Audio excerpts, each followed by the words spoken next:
Hello दोस्तों, नमस्कार। मैं राहुल कुमार आपका एक बार फिर से स्वागत करता हूं आपके यूट्यूब चैनल सिमरन क्लासेस में। तो चलिए बिना देर किए मेरे साथ जुड़ जाइए फटाफट। आज का जो हमारा वीडियो लेक्चर होगा वो बेस्ड होगा, जैसा कि आप लोग थंबनेल में देख चुके हैं, वाष्प दाब पे, वेपर प्रेशर और राउल्ट्स का नियम पे। ठीक है ना, राउल्ट के नियम पे। दोनों ही टॉपिक बड़े ही मजेदार हैं। तो बिना देर किए सभी लोग जो है जुड़ जाएंगे मेरे साथ। आज का जो वीडियो लेक्चर है ये 12th के क्लास के लिए बहुत ही इम्पोर्टेंट होने वाला है। और साथ ही साथ जो बच्चे कॉम्पिटिटिव एग्जाम की तैयारी करते हैं, जैसे कि अगर आप नीट की तैयारी कर रहे हैं या आप आईआईटी की तैयारी कर रहे हैं या ऐसे जो है एग्जाम्स की तैयारी कर रहे हैं जिसमें केमिस्ट्री आपके लिए महत्वपूर्ण विषय के रूप में होता है, तो आपको जो है ये वीडियो जरूर देखना चाहिए। सभी लोग अपने साथ पेपर और पेन लेकर के बैठेंगे और सभी लोग अपना नोट्स बनाते हुए चलेंगे। चलिए, तो बिना देर किए आज के टॉपिक को शुरू किया जाता है। शुरू करने से पहले मैं एक बात के लिए क्षमा चाहूँगा, वीडियो आने में थोड़ी देर हो गई। कुछ टेक्निकल प्रॉब्लम थी जिसकी वजह से जो है प्रॉपरली वीडियो नहीं जा पा रही थी, बट डोंट वरी, अब जो है वीडियो आपको प्रॉपरली मिलती रहेंगी। तो चलिए बिना देर किए जो है हम शुरू करते हैं अपना आज का टॉपिक, वाष्प दाब। तो आप लोग समझ रहे हैं ये बात कि हम जो चैप्टर पढ़ रहे हैं विलयन है, और विलयन में हम जो है इससे पहले हमने कंसंट्रेशन टर्म पढ़ लिया है पूरा, और अब जो है हम बात करेंगे वाष्प दाब पे। ठीक है ना, तो पहले हम समझते हैं वाष्प दाब से पहले कि वाष्प क्या चीज होती है। बड़ा ही आसान सा प्रश्न, वाष्प क्या है? सभी लोग जानते हैं वाष्प, जो कि जिसको हम क्या कहते हैं, भाप को कहते हैं। ठीक है ना, भाप को ही हम क्या कहते हैं, वाष्प कहते हैं। ठीक, कोई दिक्कत नहीं। चलिए अब देखिए, आप मान लीजिए कि एक कंटेनर लेते हैं, एक कोई पात्र लेते हैं, ठीक है, डिब्बे जैसा। इसमें क्या करते हैं, एक लिक्विड डालते हैं, जैसे मान लीजिए पानी भी डाल दिया आपने, ठीक है ना, एक लिक्विड डाल दिया, और यहां पे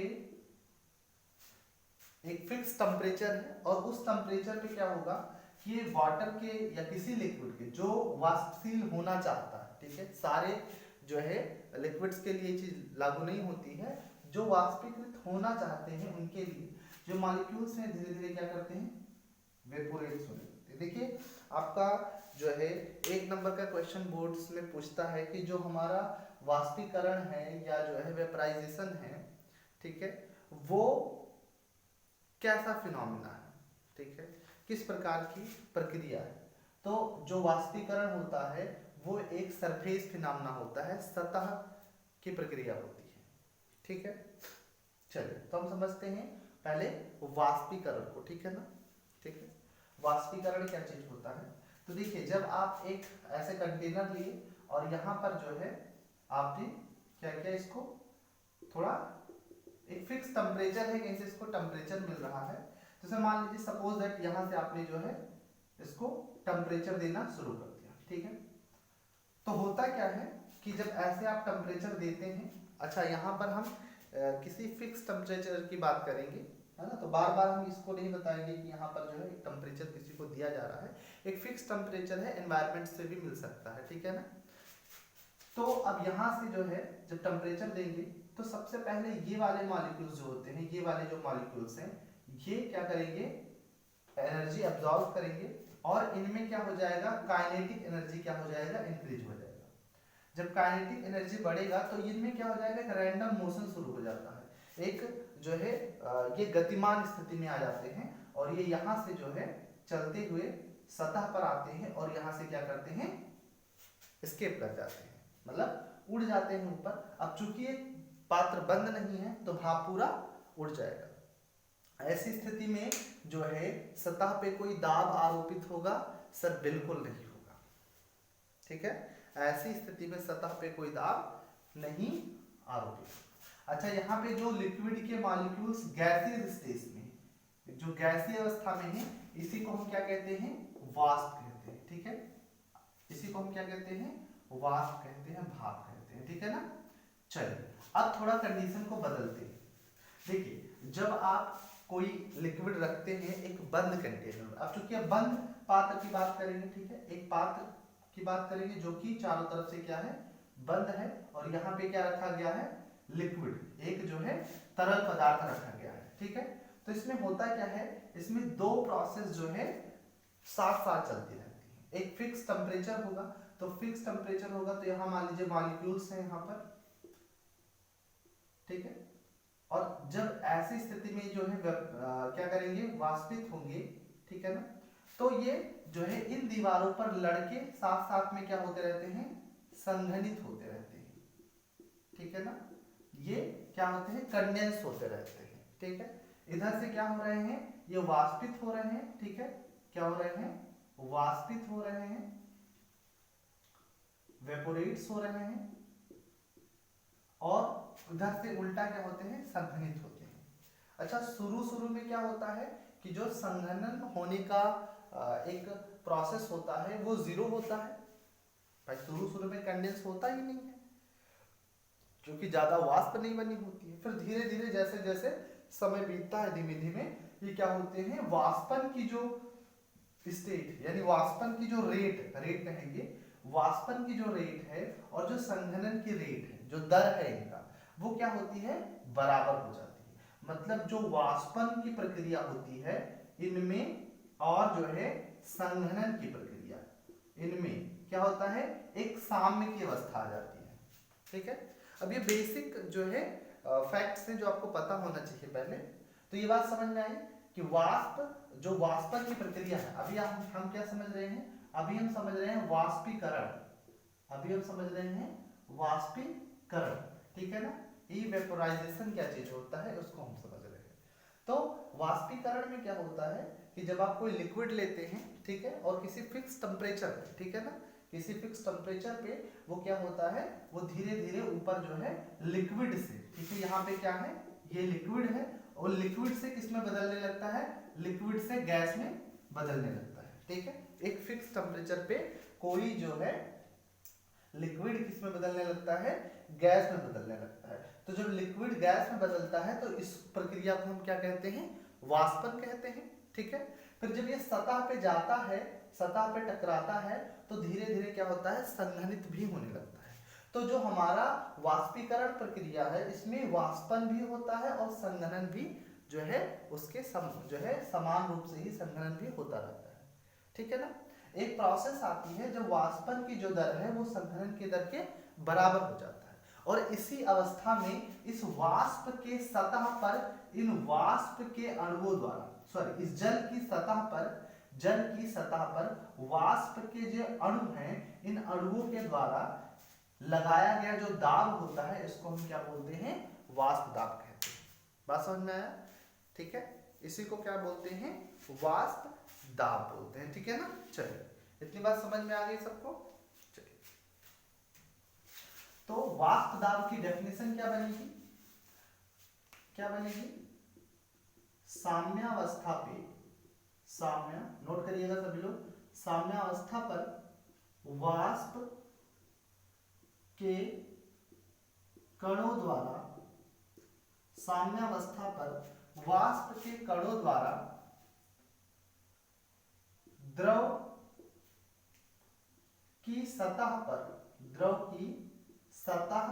पर लगाया गया दाब वाष्प दाब कहलाता है, वाष्प दाब कहलाता है, ठीक है। साम्यावस्था पर वाष्प के कणों द्वारा लगाया गया, वाष्प के कणों द्वारा द्रव की सतह पर लगाया गया दाब वाष्प दाब कहलाता है, वेपर प्रेशर कहलाता है, ठीक है। बात समझ में आ गई, ठीक। हमने क्या बताया था, हमने बताया था कि एक कंटेनर लेंगे और कंटेनर कैसा होगा, बंद होगा, उसमें क्या करेंगे, एक कोई लिक्विड डाल देंगे, यहाँ पर क्या है, कोई लिक्विड है, क्या है, लिक्विड है, और लिक्विड जो है किसी फिक्स टेम्परेचर पर क्या होगा, वो वाष्पीकृत होना शुरू हो जाएगा, ठीक है। और इस सतह पर वाष्प लड़के क्या होंगे, इधर से मान लीजिए वाष्पिक, ये जो है वाष्पन की प्रक्रिया शुरू होती है और ये दीवारों पर जो है लड़के क्या करेंगे, संघनित भी होने लगेंगे, कंडेंस भी होने लगेंगे, ठीक है ना। वाष्पन का मतलब क्या होता है कि लिक्विड से चेंज हो रहे हों गैस में, और संघनन का मतलब होता है कि गैस से चेंज हो रहे हों लिक्विड में, ठीक है ना। आप देखते हैं कि जब आप जो है पानी गर्म करते हैं, ठीक है, खासकर जब घरों में हमारे चाय बन रही होती है, तो जो है पानी के भाप जो है लिक्विड से, ठीक है ना, पानी जो होता है, पानी से क्या बनती है, जलवाष्प बनती है, और जलवाष्प जो है ऊपर जो है जो भी जिस पात्र में आप बना रहे होते हैं ऊपर जो ढक्कन रखते हैं, ढक्कन में जलवाष्प जो है चिपक करके वो फिर से जो है जल की बूंदों में बदल जाती है। तो जो जल की बूंदों में गैस लग करके बदलती है, जो जलवाष्प जो है जल की बूंदों में परिवर्तित होता है, ऐसी प्रक्रिया को संघनन कहते हैं। तो मतलब ऐसे में क्या होता है, वाष्पन और संघनन जो है धीरे धीरे एक पॉइंट आता है जब इन दोनों का रेट क्या होता है, बराबर हो जाता है। शुरू में ऐसा नहीं होता है, लेकिन जब एक पॉइंट आता है जब जो है वाष्पीकरण और संघनन की प्रक्रिया बराबर हो जाती है, यानी हम कहते हैं इन दोनों में सामयिक स्थिति आ जाती है, वाष्पन और संघनन में सामयिक स्थिति आ जाती है। उस स्थिति में जो ये वाष्प के कण है, वाष्प के कण इस सतह पे जो दाब आरोपित करते हैं उसी को हम क्या कहते हैं, वाष्प दाब कहते हैं। उसी दाब को क्या कहते हैं, वाष्प दाब कहते हैं। नोट कर लीजिएगा सभी लोग, नोट कर लीजिएगा, चलिए नोट करेंगे सभी लोग।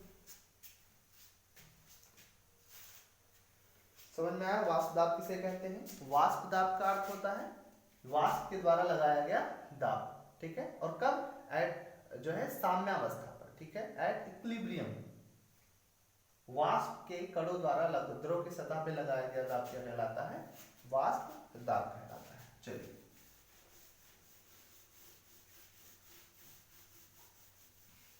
आगे बात करेंगे, हेडिंग डालिएगा सभी लोग, वाष्प दाब को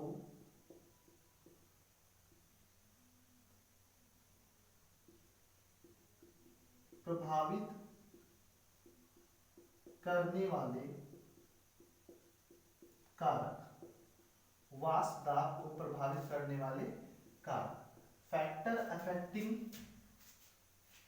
ऑफ वेपर प्रेशर। चलिए ऐसे कौन से फैक्टर्स हैं जो वेपर प्रेशर को प्रभावित कर सकते हैं, बढ़ा सकते हैं अथवा घटा सकते हैं। मैंने पहले भी बताया हुआ है कि आप हर एक चीज का मतलब समझते हुए चलिए, ठीक है ना। वाष्प दाब को कौन कौन से ऐसे कारक हैं, कौन कौन से ऐसे चीज हैं जो प्रभावित करते हैं, ठीक है ना। जैसे आपकी क्लास में आपके जो फ्रेंड्स होते हैं आपकी पढ़ाई को प्रभावित करते हैं, ठीक है ना। तो उसी तरह यहाँ पर भी जो है वाष्प दाब को कोई ऐसा फैक्टर होता है जो या तो वाष्प दाब के रेट को बढ़ाएगा या तो घटाएगा। तो ऐसे हमें मुख्यतः दो फैक्टर पढ़ने, वैसे तो कई सारे फैक्टर हैं, कई सारे कारक हैं, बट हमें मेनली दो फैक्टर पढ़ने होते हैं, ठीक है ना। इसमें जो हमारे पास फैक्टर होता है, पहला जो फैक्टर होता है द्रव की प्रकृति,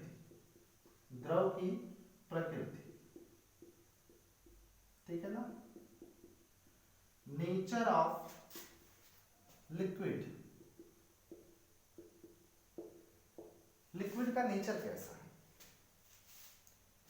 ठीक है। अब देखिए प्रकृति में द्रव कई प्रकार के होते हैं, ठीक है। अब कुछ ऐसे होते हैं जो वेपोरेट होना चाहते हैं, कुछ ऐसे होते हैं जो वेपोरेट नहीं होना चाहते। तो ऐसी स्थिति में क्या होता है, वाष्प दाब प्रभावित हो जाता है, ठीक है। जैसे समझाते हैं एक बात इसको देखिए, फॉर एग्जांपल हमने यहां पर क्या लिया, एक पात्र लिया, ठीक है। इसमें हमने क्या भर दिया, इसमें हमने भर दिया H2O, वाटर भर दिया। चलो उसके बाद एक और पात्र लिया, यहां पर हमने भर दिया C2H5OH, ठीक है ना। अब दोनों ही लिक्विड है, ठीक है, ये भी क्या है यहाँ पर लिक्विड है और ये भी क्या है यहाँ पर लिक्विड है, भाई दोनों ही लिक्विड है। अब जब यहाँ पे आपको यहाँ पर अगर देखा जाएगा तो यहाँ पर जो वाष्प है ऐसे बनेगी, ठीक, यहाँ पर वाष्प बनेगी और यहाँ पे वाष्प के कणों द्वारा इस सतह पे प्रेशर ऑक्युपाई किया जाएगा, मतलब कुछ वाष्प दाब यहाँ पे होगा, ठीक है, यहाँ पे कुछ वाष्प दाब होगा। सेम प्रोसेस यहाँ पर भी होगा, ठीक है, सेम प्रोसेस यहाँ पर भी होगा। अब जो है जितना वेपर प्रेशर इसका होगा उतना वेपर प्रेशर इसका नहीं होगा, यानी कहने का मतलब है दोनों का जो वेपर प्रेशर है, दोनों का वेपर प्रेशर जो है वो इक्वल नहीं हो सकता है, ठीक है। रीजन क्या है, इन दोनों का नेचर। देखिए आपको पता है कि जो वाटर मॉलिक्यूल्स होते हैं उनमें क्या होता है, हाइड्रोजन बॉन्डिंग होता है, ठीक है। अगर हम थोड़ा डिटेल से देखें इसको तो कुछ इस तरह से HOH HOH, तो बीच में क्या होता है, बीच में हाइड्रोजन बॉन्डिंग होता है, ठीक है। और एक जो है एक अणु H2O में, ठीक है, कितने H बॉन्डिंग होते हैं, 4 H बॉन्डिंग होते हैं, मतलब कि इसमें जो है एक वाटर मॉलिक्यूल में 4 हाइड्रोजन बंद होते हैं, ठीक है। और इसमें भी हाइड्रोजन आबंध होते हैं, इसमें भी H बॉन्डिंग होती है, यहां पर भी क्या होती है, हाइड्रोजन बॉन्डिंग होती है। बट इन दिस केस एक अणु में केवल और केवल एक H बॉन्डिंग होती है, केवल एक H बॉन्डिंग होती है। अब इन दोनों में कंपेयर करा जाए तो यहां पर जो है ये ज्यादा वेपराइज ये कम वेपराइज होना चाहेगा और ये ज्यादा वेपराइज होना चाहेगा। तो भाई यहां पर वेपर प्रेशर क्या होगा, सेम टेम्परेचर पर, टेम्परेचर कैसा है, सेम टेम्परेचर है, टेम्परेचर बदलना नहीं है, दोनों का सेम है। तो यहाँ पे वेपर प्रेशर क्या होगा, कम होगा इसके कंपैरेटिवली, ठीक है, यहाँ पे वेपर प्रेशर ज्यादा होगा। तो द्रवों की प्रकृति पर भी डिपेंड करता है कि जो है आपका वेपर प्रेशर क्या होगा, ठीक है ना। चलिए नोट कर लीजिए।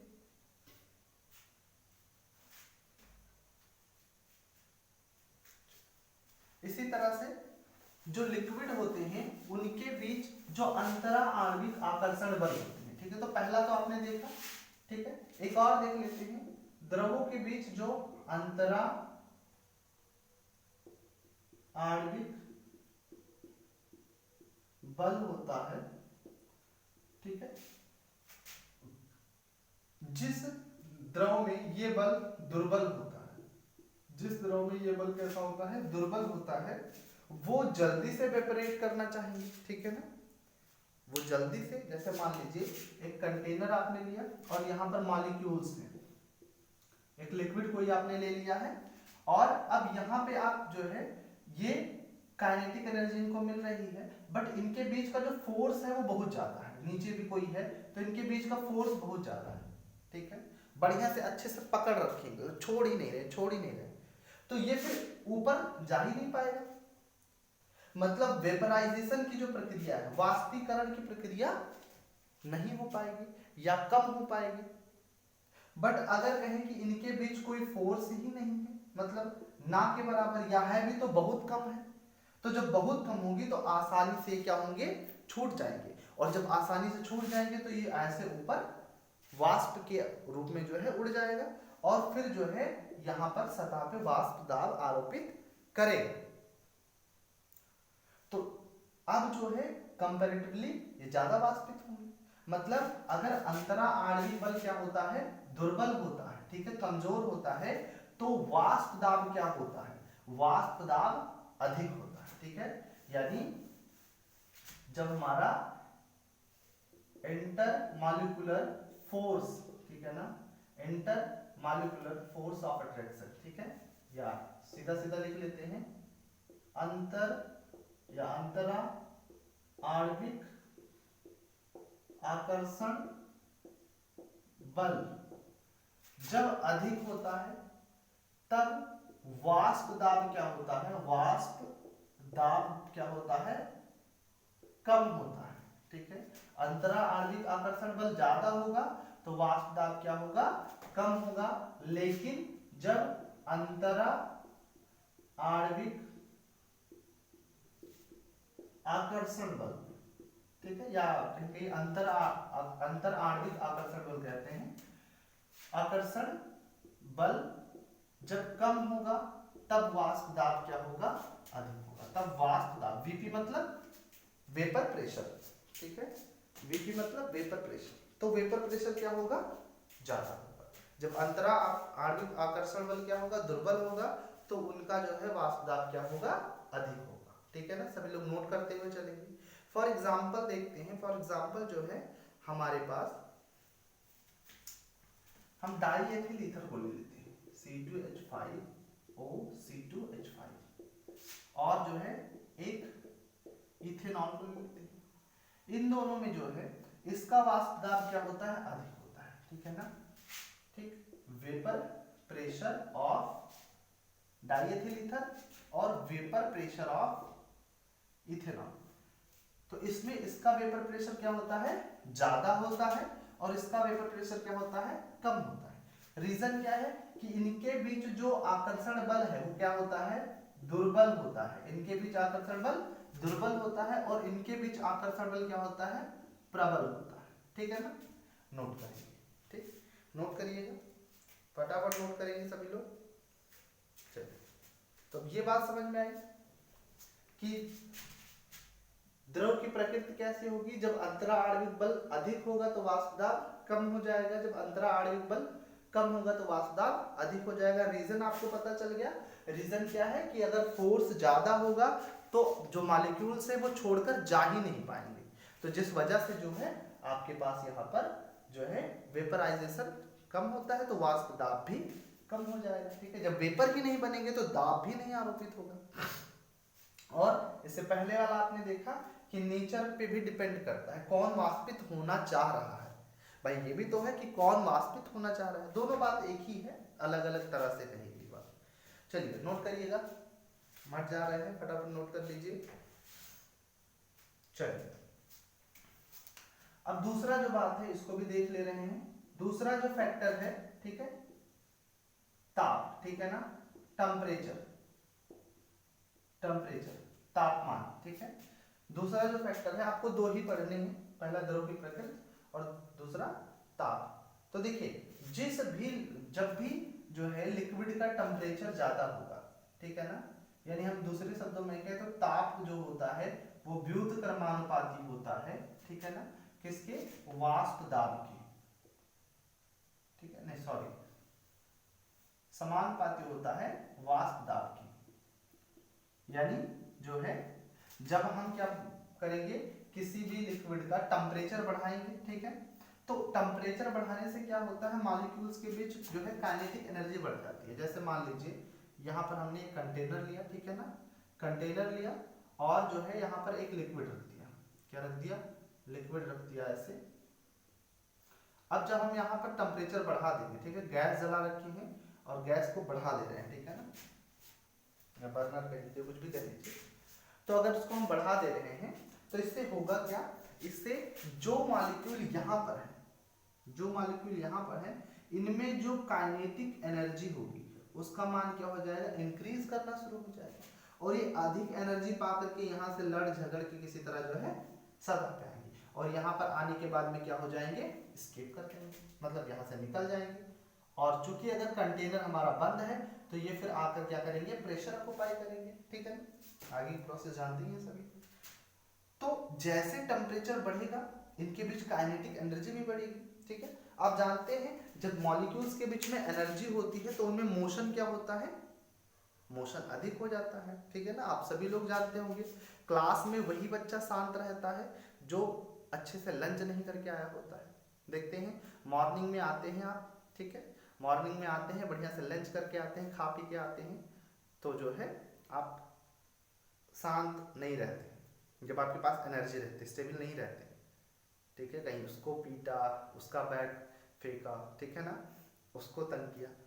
बट जैसे जैसे लंच की तरफ बढ़ते हैं आप, ठीक है ना, और इनकेस मान लीजिए आप लंच नहीं लाते तो जैसे जैसे शाम होती है, ठीक है, आपको घर जाना होता है, वैसे वैसे आपके अंदर की एनर्जी खत्म हो जाती है, फिर शांति से बैठे रहते हैं, ऐसे लगेगा कि कुछ नहीं जानते। सेम चीजें होती हैं इसमें भी, कि जब काइनेटिक एनर्जी बढ़ाओगे, ठीक है ना, काइनेटिक एनर्जी बढ़ाओगे तो इसमें क्या होगा, मोशन भी बढ़ेगा, और जब मोशन बढ़ेगा तो ये क्या होंगे, ऐसे जो है ऊपर आएंगे, और इस तरह से जो है ये क्या कर जाएंगे, वाष्प के फॉर्म में, ठीक है। यहाँ पर किस फॉर्म में निकल रहे हैं, वाष्प के फॉर्म में निकल जाएंगे। यहाँ क्या है, द्रव के फॉर्म में, ठीक है। और वाष्प दाब आरोपित करेंगे, यानी ताप बढ़ाने पर क्या होगा, ताप बढ़ाने पर काइनेटिक एनर्जी बढ़ेगी सर। तो जब काइनेटिक एनर्जी बढ़ेगी तो वाष्पीकरण, ठीक है, यानी वाष्प बनने की प्रक्रिया, वाष्प बनने की प्रक्रिया ये भी बढ़ेगा, तो जिस कारण से वाष्प दाब भी क्या होगा, बढ़ेगा, ठीक है। चलिए नोट कर लीजिए सभी लोग, नोट कर लीजिएगा, नोट कर लीजिए फटाफट।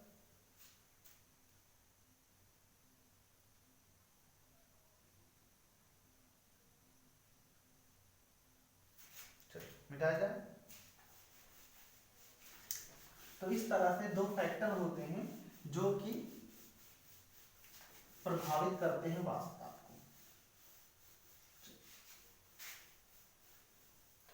अब यहाँ पे हम वाष्प दाब जो देखते हैं, ठीक है, वाष्प दाब देखते हैं दो तरह से, दो या तीन तरह से, ठीक है।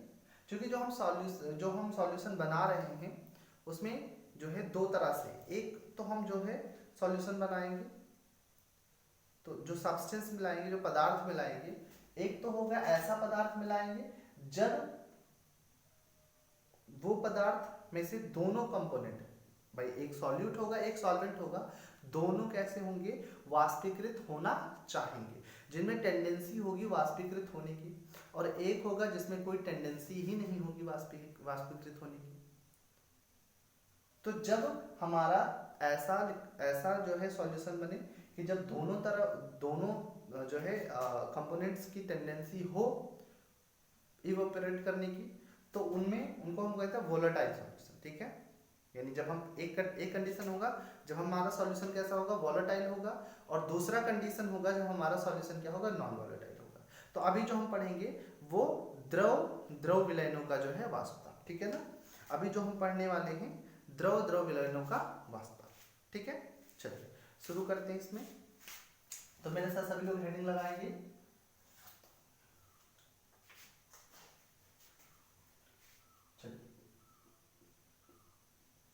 द्रव विलयनों का वाष्प दाब, द्रव विलयनों का वाष्प दाब। चलिए नोट करेंगे सभी लोग, हेडिंग बनाएंगे, ठीक है। एक बार हम चेक कर लेते हैं सारी चीजें आपको क्लियरली दिख रही हैं। चलिए सब चीजें क्लियरली दिख रही हैं।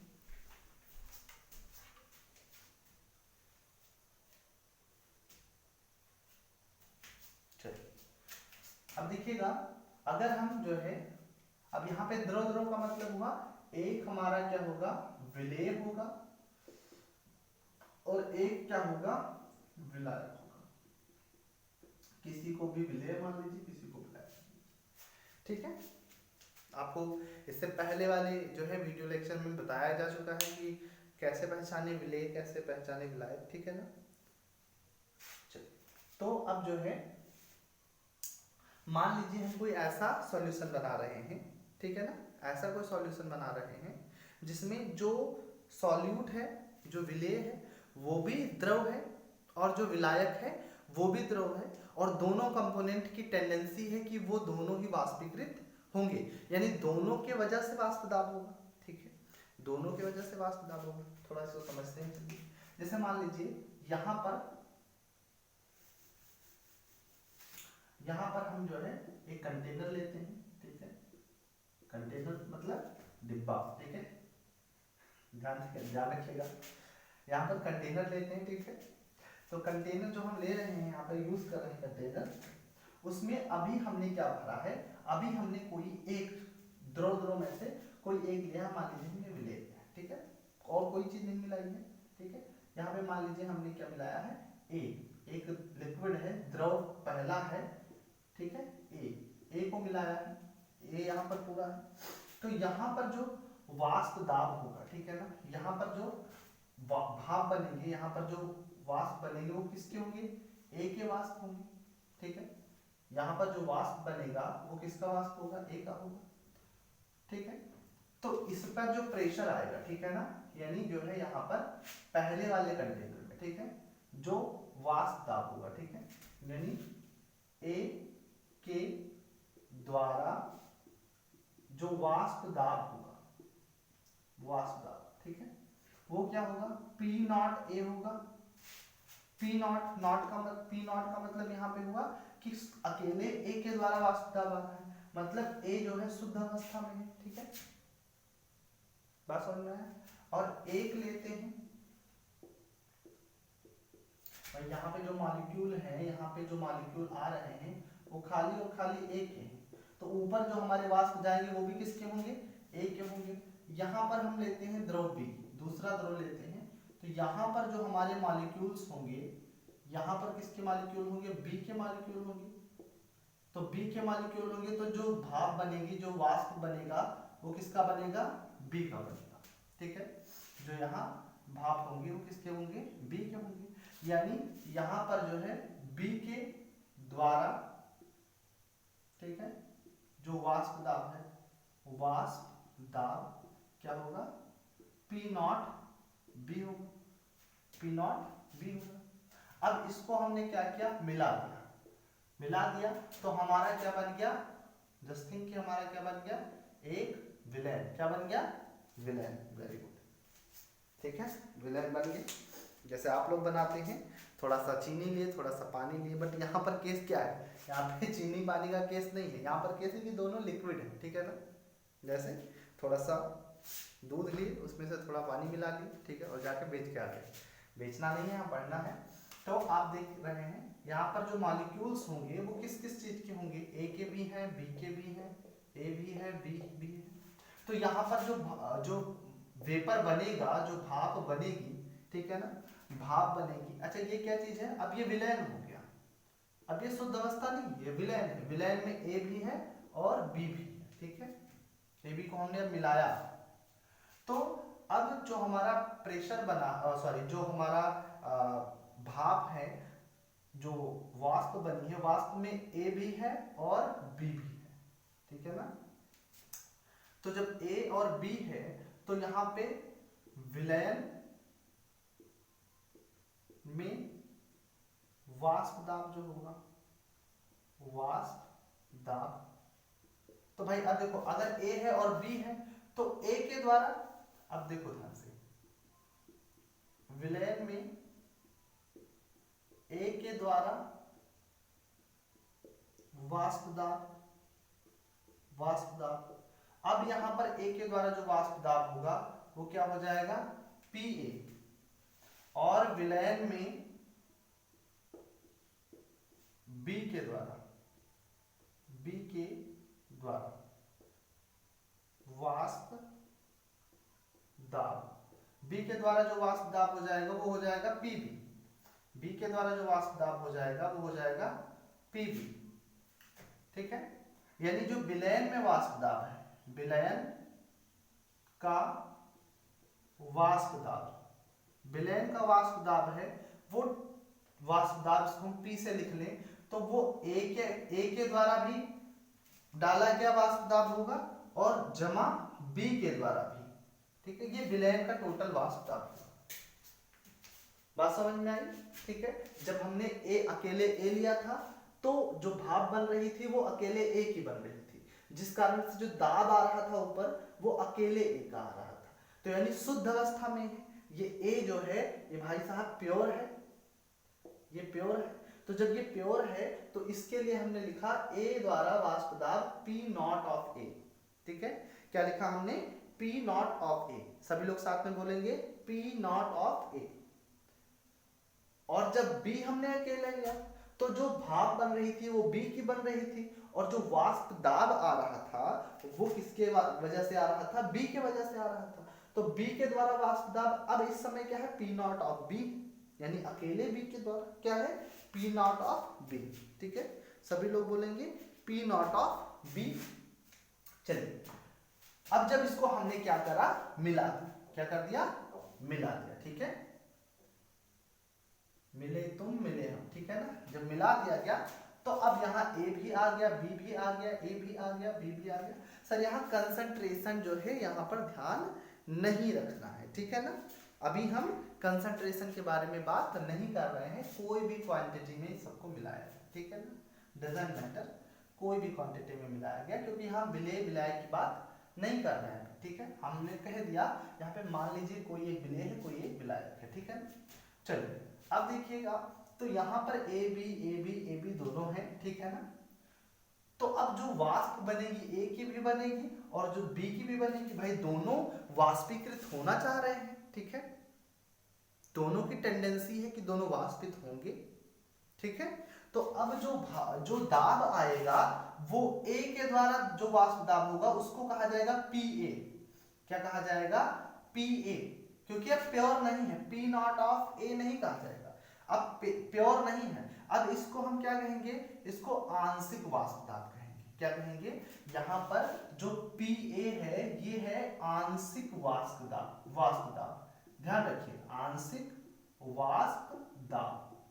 जो ये पी ए है इसको कहेंगे आंशिक, पार्शियल वेपर प्रेशर, ठीक है ना। आंशिक मतलब होता है थोड़ा सा या कम, ठीक है ना, जैसे आप लोग पढ़ाई करते हो आंशिक, ठीक है ना। तो आंशिक वाष्प दाब जो होता है पी ए होता है, ठीक है, पी ए से लिखेंगे। तो विलयन में ए के द्वारा वाष्प दाब अब क्या होगा, पी ए, और विलयन में बी के द्वारा वाष्प दाब पी बी, और विलयन का वाष्प दाब अब चूंकि दोनों के वजह से वाष्प दाब आ रहा है विलयन में, तो उसको पी से लिखेंगे, इक्वल टू हो जाएगा P A plus P B. सबको समझ में आ गया, ठीक है, सबको समझ में आ गया, कमेंट सेक्शन में लिख दीजिएगा। चलिए बात समझ में आ गई यहां तक। अब इसी प्रकार के विलय, ठीक है, जो ये हम यहाँ पर जो मैटर बना के रखे हैं, इसी प्रकार के विलयनों के लिए, जैसे ये वाला जो विलयन है, इसी प्रकार के विलयनों के लिए एक वैज्ञानिक थे राउल्ट, ठीक है, क्या नाम था, राउल्ट। तो राउल्ट ने जो है नियम प्रतिपादित किया और उसी नियम को हम क्या कहते हैं, राउल्ट का नियम कहते हैं। बात समझ में आया सबको, ठीक है। यहाँ से आगे हमें पढ़ना है राउल्ट का नियम, सभी लोग समझ जाएंगे। पी नॉट ऑफ ए का मतलब ए का शुद्ध अवस्था में वाष्प दाब, और पी ए का मतलब ए द्वारा आंशिक वाष्प दाब। आंशिक मतलब जब सब मिले हों, शुद्ध ना रह गया हो, ठीक है। पी नॉट ऑफ बी का मतलब होता है शुद्ध बी के द्वारा शुद्ध अवस्था में डाला गया वाष्प दाब, और पीबी का मतलब आंशिक वाष्प दाब बी के द्वारा डाला गया।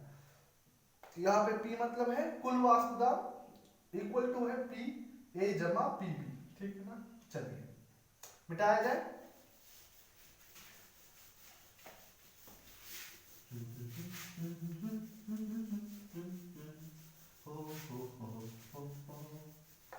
चलिए बात समझ में आए। तो अब हम देखेंगे इसी प्रकार के विलयनों के लिए जो है, जो हम पढ़े हैं द्रव द्रव विलयन, ठीक है ना, द्रव द्रव विलयन। सब बहुत ज्यादा जो है इरिटेट कर दिया आपने द्रव द्रव करके। तो देखिएगा यहाँ पे हम क्या पढ़ेंगे, राउल्ट लॉ, ठीक है ना, राउल्ट लॉ, यदि राउल्ट का नियम, राउल्ट का नियम, राउल्ट्स लॉ, राउल्ट्स लॉ, बड़ा ही प्यारा सा लॉ है राउल्ट्स लॉ, ठीक है। राउल्ट्स लॉ कहता है, पहले समझ लेंगे, जैसे राउल्ट्स लॉ कहता है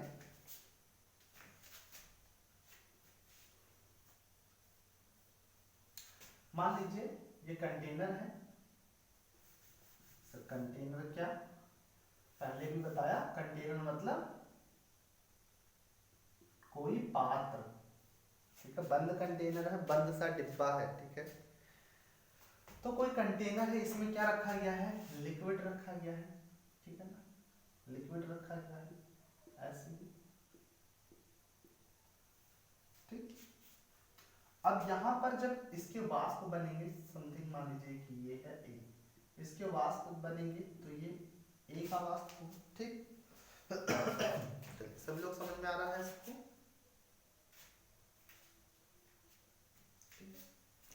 किसी फिक्स टेम्परेचर पर, और इसके द्वारा जो प्रेशर डाला जाएगा इस सतह पर, जो इस सतह पर प्रेशर डाला जाएगा वो क्या होगा, वो P नॉट ऑफ A होगा।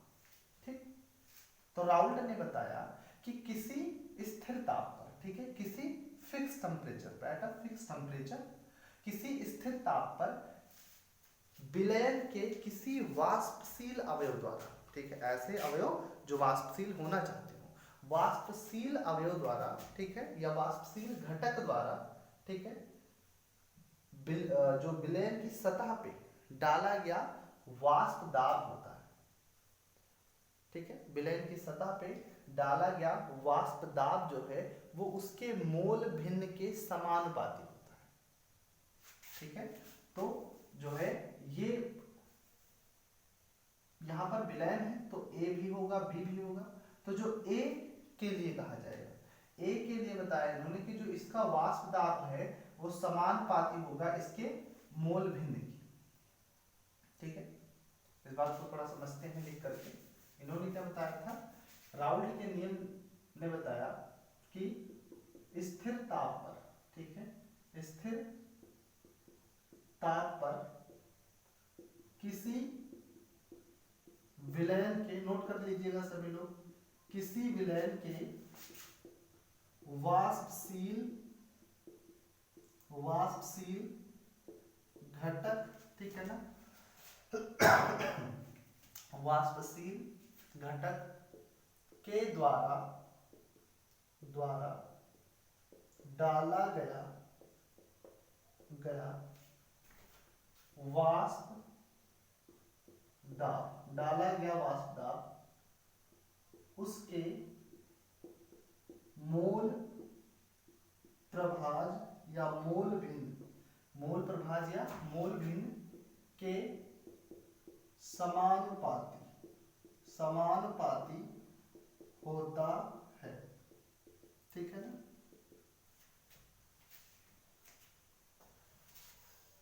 चलिए बात समझ में आया। जैसे मान लेते हैं, ठीक है, मान लेते हैं हमारा एक विलयन है, ठीक है ना, एक विलयन है, यहाँ पर मान लीजिए, माना विलयन के दो घटक A है और B है, A है और B है, ठीक है ना, तो जो A के द्वारा, ठीक है, ध्यान दीजिएगा, A के द्वारा विलयन की सतह पर डाला गया वाष्प दाब होगा। ठीक है, विलयन की सतह पर डाला गया वाष्प दाब जो होगा उसको लिखेंगे PA से। ठीक है, और A के मोल प्रभाज जो होंगे उनको लिखेंगे जीटा A से। बात समझ में आया, उसको लिखेंगे जीटा A से। ठीक, और इसी तरह से B के द्वारा विलयन की सतह पर डाला गया वाष्प दाब जो होगा वो PB होगा। उस वाष्प दाब को क्या कहेंगे, PB कहेंगे। और B के मोल प्रभाज क्या होंगे, वो होंगे जीटा B। ठीक है ना, अब यहां पर अगर राउल्ट का नियम दिखाए तो राउल्ट के नियम से, राउल्ट का नियम कहेगा कि जो PA है वो समानुपाती होगा जीटा A के। सिमिलरली जो PB है वो समानुपाती होगा जीटा B के। ठीक है, नोट कर लीजिएगा, यही क्या है, राउल्ट का नियम है। राउल्ट का नियम बस इतना ही है, ये क्या है, राउल्ट का नियम। नोट कर लीजिएगा सभी लोग, चलिए नोट कर लीजिए।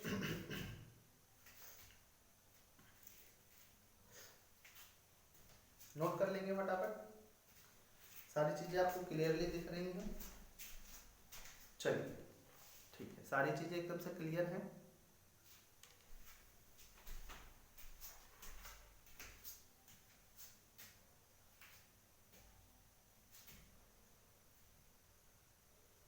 मिटाया जाए?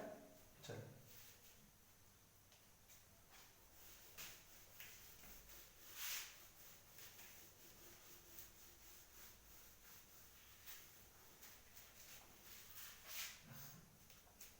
अब देखिएगा, यहां से हमने अभी अभी पढ़ा दो चीज कि जो PA है वो समानुपाती होगा जीटा ए के, और जो PB है वो समानुपाती होगा जीटा बी के। यही क्या होता है, यही जो था हमारा सर राउल्ट का नियम। राउल्ट का नियम हमने यहां तक अभी पढ़ा, यही क्या है, राउल्ट का नियम है। ठीक, अब अगर यहां से हम देखें, ठीक है, यहां से देखें PA is proportional to zeta A, तो अगर यहाँ पे प्रोपोर्शनल का साइन हटाएंगे तो क्या आएगा, के जीटा ए। प्रोपोर्शनल का साइन हट गया, के आ गया। के का क्या है यहाँ पे, जहां के बराबर स्थिरांक, क्या है, के बराबर क्या है, स्थिरांक। ठीक है, तो अब के की वैल्यू क्या होगी, के की वैल्यू क्या होगी, ये भी समझना जरूरी है। के की वैल्यू यहाँ पे क्या होगी, चलिए तो मान लेते हैं, ठीक है, मान लेते हैं कि विलयन में ए शुद्ध अवस्था में, शुद्ध अवस्था में, शुद्ध अवस्था से तात्पर्य यह है कि विलयन जो है, विलयन में जो ए की कंसंट्रेशन है वो मैक्सिमम है और बी है ही नहीं है। भाई अगर हम कहें कि हमारा जो विलयन है वो शुद्ध एक चीज से बना है तो मतलब दूसरा चीज है ही नहीं। ठीक है, तो इन दिस केस जो शुद्ध अवस्था में ए का वाष्प दाब क्या हुआ, ठीक है, तो शुद्ध अवस्था में ए का वाष्प दाब, अभी मैंने बताया है, शुद्ध अवस्था में ए का वाष्प दाब बराबर क्या हो जाएगा, पी नॉट ऑफ ए। ठीक है ना, और अगर हमारा जो है शुद्ध अवस्था में ए है तो वहां पर जीटा ए विल बी 1 हो जाएगा। जीटा ए जो है वो किसके बराबर हो जाएगा, 1 के बराबर हो जाएगा। भाई और कुछ है ही नहीं, तो मोल फ्रैक्शन जो है क्या हो जाएगा, 1 हो जाएगा। ठीक, तो यहां पर देखेंगे कि जो PA है, इन दिस केस PA है वो किसके बराबर हो जाएगा, P नॉट ऑफ A के बराबर हो जाएगा। भाई क्योंकि यहाँ पर A शुद्ध है, हमने अभी अभी मान लिया कि A शुद्ध है, तो PA जो है वो P नॉट ऑफ A के बराबर हो गया। और जो K है, ठीक है ना, जो हमारा K है वो तो K ही रह जाएगा, इनटू जीटा A क्या हो जाएगा, जीटा A जो हो जाएगा यहाँ पे इनटू मतलब मल्टीप्लाई, और जीटा A जो हो जाएगा 1 हो जाएगा। ये गुणा का चिन्ह है, जीटा नहीं। ठीक है, तो यहां से क्या होगा, P नॉट ऑफ A जो है वो बराबर हो जाएगा K के, यानी K की वैल्यू जो है वो P नॉट ऑफ A आएगी। ठीक है, तो उस तरह से अगर इस K की वैल्यू यहां पर रख दिया जाए, K की वैल्यू को यहां पर रख दिया जाए, तो PA is equals to P not of A into zeta A, ये चीज यहां से देखने को मिलेगा। ठीक है, PA is equals to P not of A into zeta A। और इसी तरह, ठीक है ना, इसी प्रकार,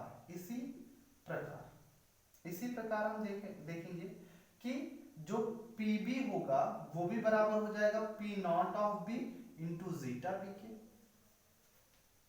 ठीक है, P नॉट ऑफ B हो जाएगा, सॉरी PB हो जाएगा P नॉट ऑफ B के बराबर। ठीक, अब हम जानते हैं चूंकि जीटा A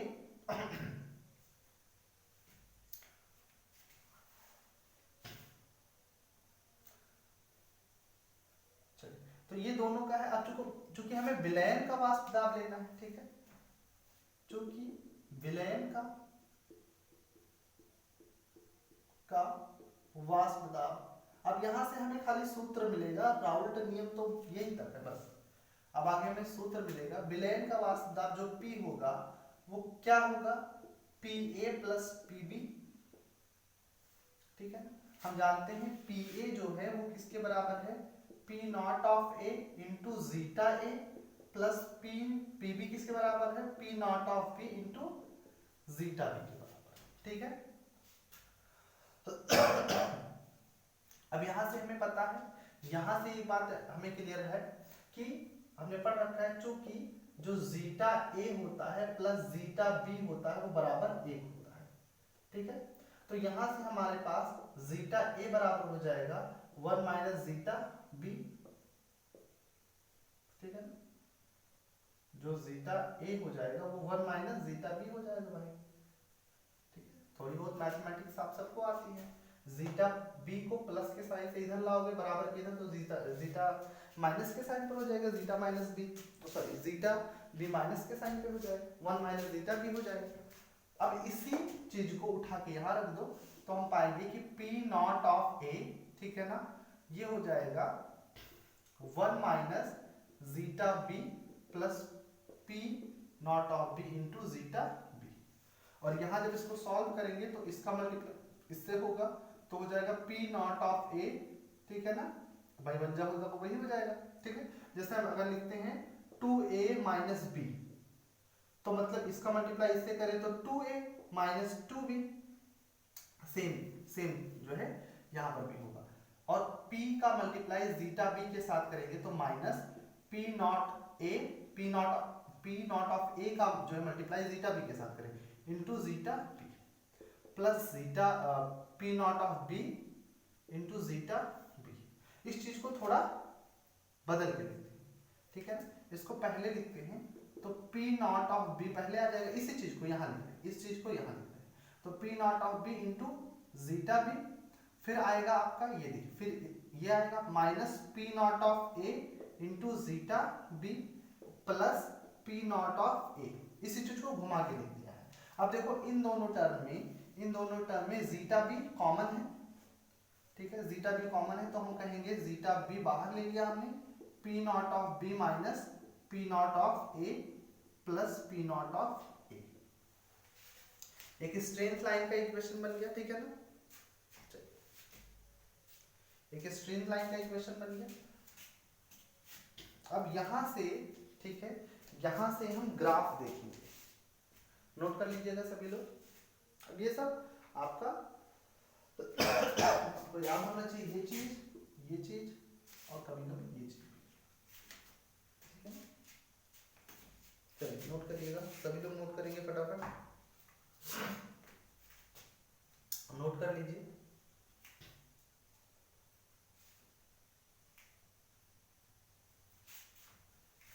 नोट कर लीजिए बिना टाइम वेस्ट किए, जल्दी नोट कर लीजिए।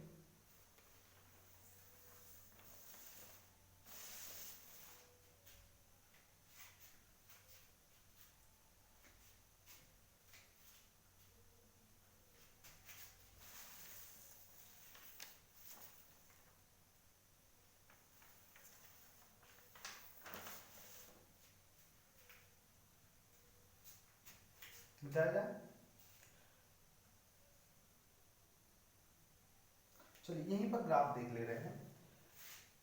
अगर दोनों सॉल्यूशंस, दोनों अवयव के लिए ग्राफ प्लाट किया जाए, किसके बीच में, यहाँ कॉम्पोजिशन ले लिया जाए, क्या लिया जाए, बीच में ही बनाते, इसको मिटा दिया जाए, यहाँ पर क्या ले लिया जाए, यहाँ पर कॉम्पोजिशन ले लिया जाए, मिश्रण जो इनका है, संगठन है, ठीक है ना,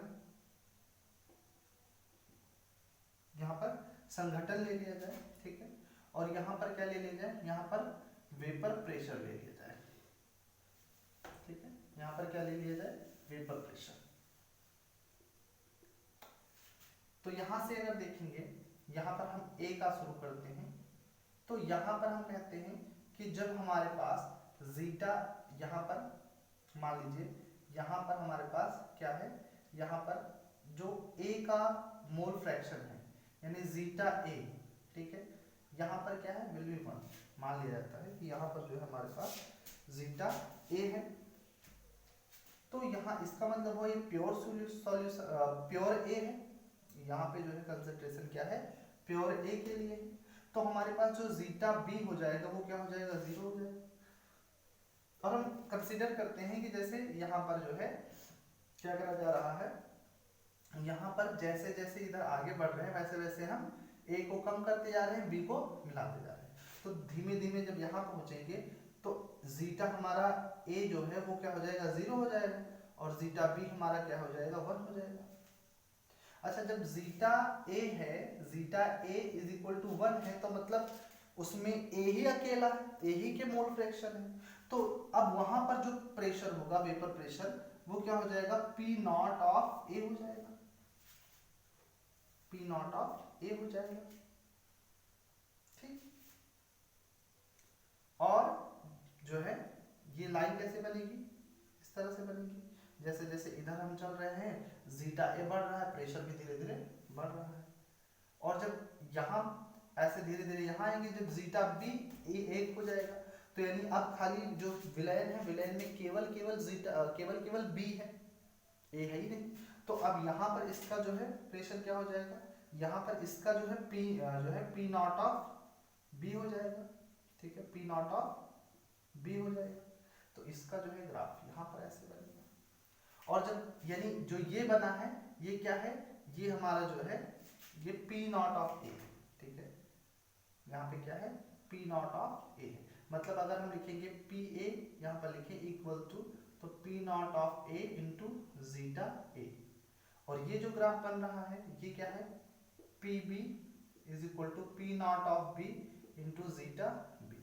ठीक है, और यहाँ से जब इसको मिलाएंगे, ठीक है ना, ऐसे सीधी लाइन होगी, ठीक है, यहाँ से इसको जब मिलाएंगे तो ये क्या हो जाएगा, P हो जाएगा is equals to P not of A into zeta A plus P not of B into zeta B, ठीक है, इंटू जीटा बी।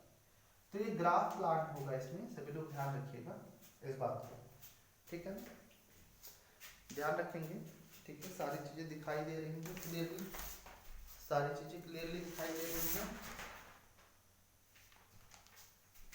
चलिए देख लीजिएगा, सारी चीजें क्लियर हैं, एकदम से सारी चीजें क्लियर दिखाई दे रही हैं।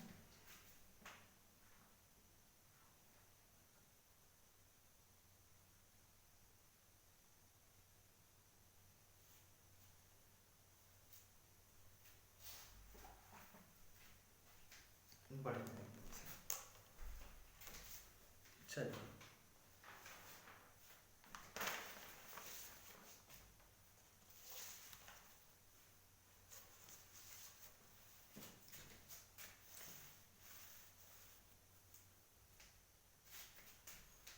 नोट कर लिया सभी लोगों ने, वीडियो को पॉज करके स्क्रीनशॉट ले लीजिएगा। ठीक, अब बात करते हैं राउल्ट के नियम की सीमाएं। ठीक है, क्या क्या सीमाएं हैं, कहां कहां पे राउल्ट नियम लागू होगा। ठीक है ना, तो सभी लोग हेडिंग बना दीजिएगा, राउल्ट के नियम की सीमाएं, लिमिटेशंस ऑफ राउल्ट्स लॉ। क्या क्या लिमिटेशंस हैं, तो दो तीन लिमिटेशंस हैं जो आपको ध्यान रखनी है। पहला तो ये राउल्ट का जो नियम है केवल तनु विलयनों के लिए होता है, तनु विलयनों के लिए है। राउल्ट्स लॉ केवल और केवल किसके, कैसे विलयनों के लिए है, तनु विलयनों के लिए। मैंने बताया था तनु विलयन मतलब जहां पे जो हमारा सॉल्यूट होता है उसकी कंसंट्रेशन कम हो, ठीक है ना, सॉल्यूट की कंसंट्रेशन ज्यादा ना हो, ऐसे विलयनों को हम क्या बोलते हैं, तन विलयन। तो तन विलयनों के लिए राउल्ट का नियम काम करता है। और दूसरा, ऐसे विलय नहीं होने चाहिए, ठीक है, मतलब विलय ऐसे नहीं होने चाहिए जो क्या हो जाए, जो संगुणित हो जाए, ठीक है, जिनको मिलाने पर वो आपस में ही क्या हो जाए, संगुणित हो जाए, या फिर आपस में जो है क्या हो जाए, वियोजित हो जाए, सॉरी, आपस में जो है संगुणित हो जाए। संगुणित का मतलब यहाँ पर, ठीक है, हमें क्या देखने को मिलेगा, संगुणित का मतलब होता है कि आपस में जुड़ जाए। जैसे मान लो कि हमने लिया एक दो मॉलिक्यूल्स ए के हैं और ये जुड़ के A2 बना रहे हैं, ऐसा ना हो। और दूसरा हमें चीज देखने को मिले कि ये वियोजित नहीं होनी चाहिए, वियोजित नहीं होनी चाहिए। जैसे हमने क्या कहा, हमने यहाँ पर कोई जो है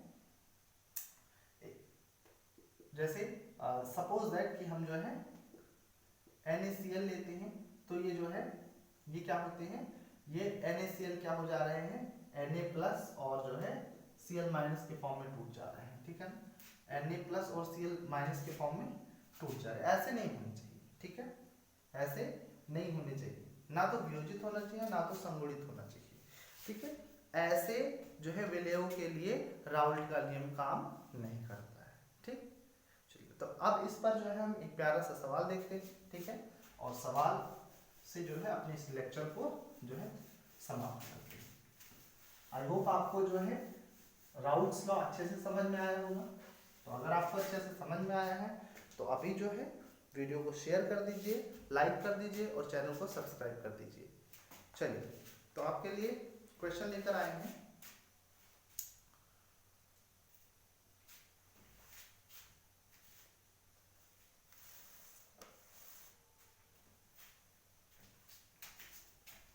क्वेश्चन है, यदि किसी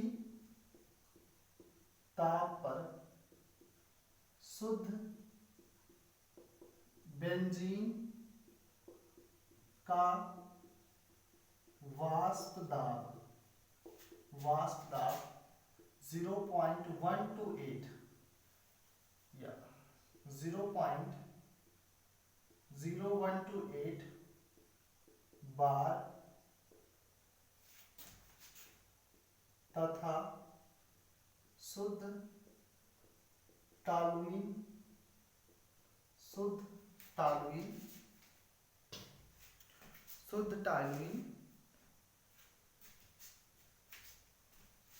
का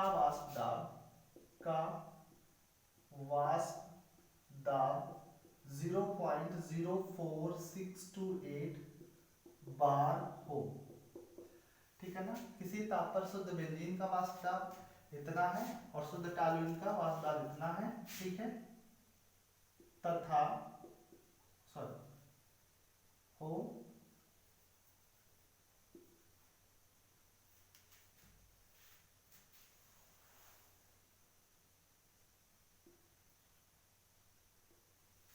और साथ में जो है तो गणना कीजिए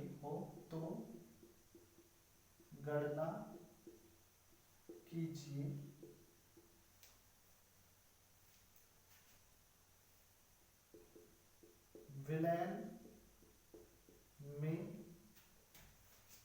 तो गणना कीजिए। पहला नंबर, एक ही चीज गणना करनी है, क्या करना है, बदल देते हैं। तो विलयन का वाष्प दाब विलयन के वाष्प दाब की गणना कीजिए यदि विलयन में टॉलुइन का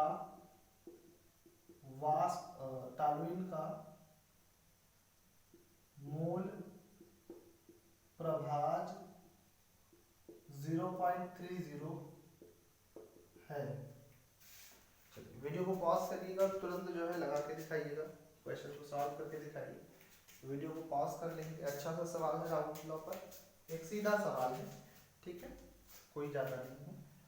चलिए, दिया क्या गया है, किसी ताप पर शुद्ध बेंजीन का वाष्प दाब कितना है। शुद्ध बेंजीन मतलब P0 ऑफ, अच्छा पहले देख लेते हैं, लिख लेंगे, दिया है क्या चीज है, P0 ऑफ बेंजीन मतलब C6H6, ठीक है।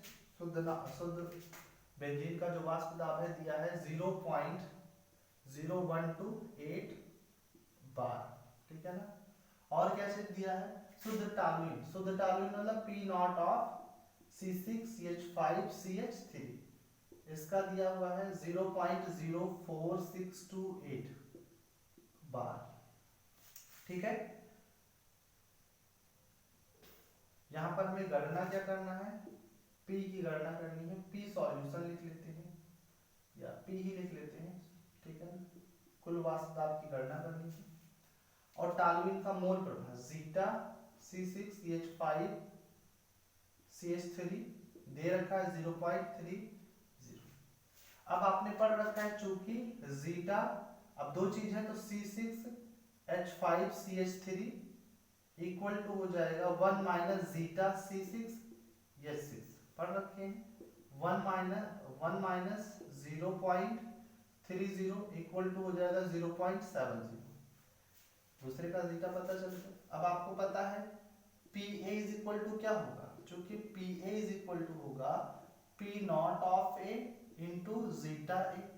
अब P नॉट ऑफ A क्या हमारे पास, सॉरी PA हमने ये चीज पढ़ रखा था, but in this case P C6H6 is equal to क्या हो जाएगा, P not of C6H6 into zeta C6H6। ठीक है ना, कहां से, ये कहां से हो जाएगा, PA is equal to P not of A into zeta A से।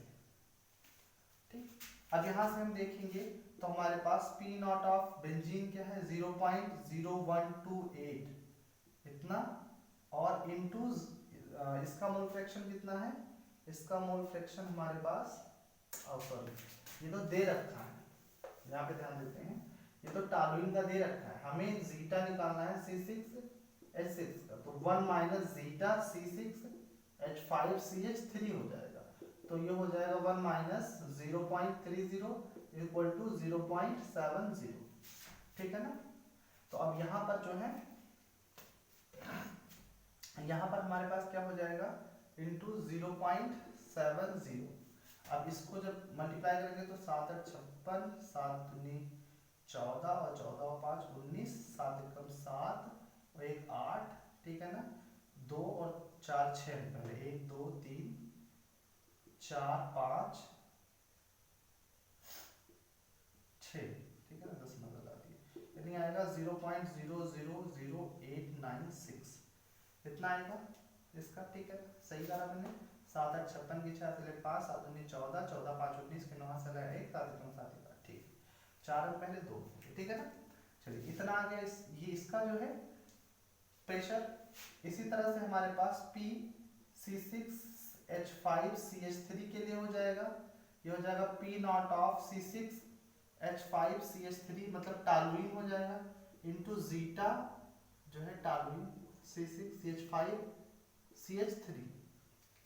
अब इसका दे रखा है टॉलुइन का 0.04628 इंटू यहाँ पर दे रखा है 0.30, तो करेंगे 3 8 24 के 4 से लाए 2, 3 दूनी 6 2 8, 3 6 18 और 3 4 12 13, 3 0 1 0 1, 2 और जो है 3 2 5 7, 1 2 3 4 5 6 7, ठीक है।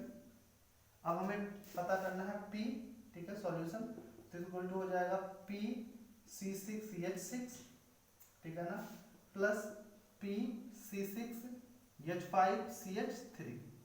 यहां से हमें पता चलेगा इसका आया है इतना 0.000896 प्लस 0.00138884, तो जोड़ेंगे जब 0.00086 में जोड़ेंगे 0.0013884, 2 2 4 3 7 2 2 4 2 6, ठीक है ना, 84 तक रखते हैं, क्या है, चलिए 4 पे कर लेते हैं, 0 4 8 6 14 के 4 से लाएं 1 9 8 17 1 18 8 3 11 1 12 2 0 0। कैलकुलेशन एक बार आप सभी लोग चेक कर लीजिएगा, 22844, ठीक है, तो अप्रॉक्सीमेट इसको लिख सकते हैं 0.0023, ठीक है ना। इतना आ जाएगा आपका विलयन का वाष्प दाब, ठीक है ना, विलयन का वाष्प दाब आ जाएगा।